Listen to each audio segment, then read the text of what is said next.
Bitcoins are still making the news. And now that money laundering risks are much lower, what is next for the digital currency?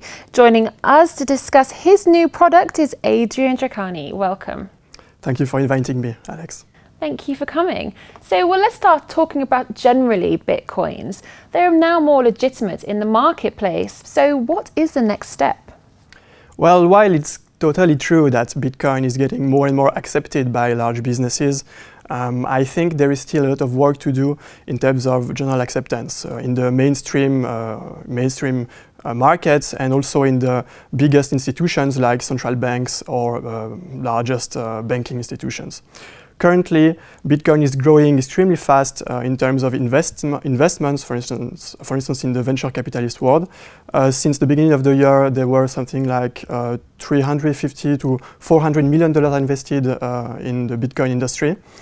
Just to emphasize this number, it's almost twice the amount of money invested in the internet startups in 1995. So it shows how much people, in particular venture capitalists, start believing in Bitcoin. But you still have these central bankers saying that Bitcoin is going to fail. Bitcoin is a scam. It does not rely on strong roots. And even though scientists and engineers really believe in this technology, and we see traders and banks starting getting into the concept, there is a work to do in terms of public image of the product. So who will benefit from this digital currency? I mean, are there still risks? Are the banks correct? There are actually risks. It's a very young technology. It has shown to be very robust in terms of security. The Bitcoin has never been hacked. The network has been there for 5 years. Is subject to many attacks. Every second there is an attack on the network. Still, the network has never been compromised. So it's very strong. But it's young too. It's like a startup stock, for instance. If you want, you don't really know whether Bitcoin is going to be the next big thing or if it's going to be the next MySpace, for instance. So you see all this risk being materialized in the market, for instance. So, for instance, when the Bitcoin price is going up, people start buying, following the trends, and the price explodes. Like we've seen last year, the price can be multiplied by 10 at least in several months.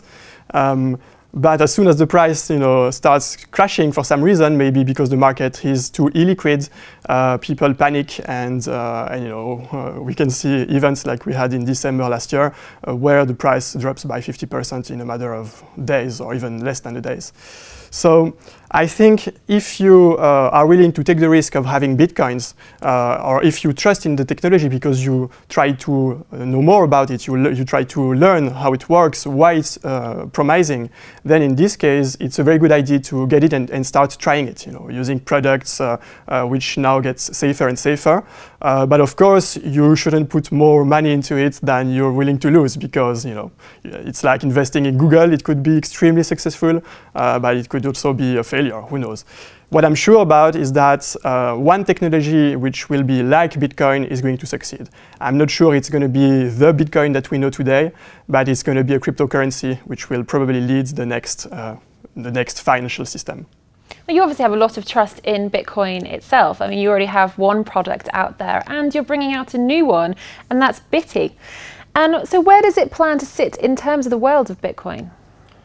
Well, Bitcoin today has a major drawback, I would say. A major problem is that it's very difficult for people to buy Bitcoins and then to use Bitcoin securely, because you get once you have Bitcoins, you are your own bank, meaning that if you are not a security expert, if you don't have advanced IT skills, you don't really know where to put your Bitcoins for them to be safe, what passwords to use, how to secure your computer with a good firewall, for instance, and you could expose your Bitcoins to a theft.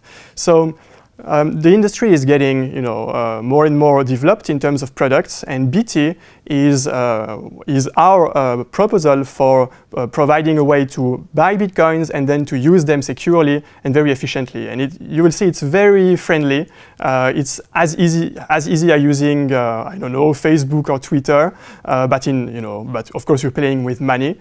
And my wish is that people think that it's even easier to use than PayPal. Oh, great. And when are you hoping that it's going to come out? It's going to be distributed early next year in many, many shops. So I hope everybody is going to have a chance of getting some Bitcoins and try using BT. Oh, thank you for coming in today. You're welcome. So we'll make sure that we keep our eye on BT and the current market for Bitcoins. You can keep up to date with everything here at Dukascopy TV. Goodbye.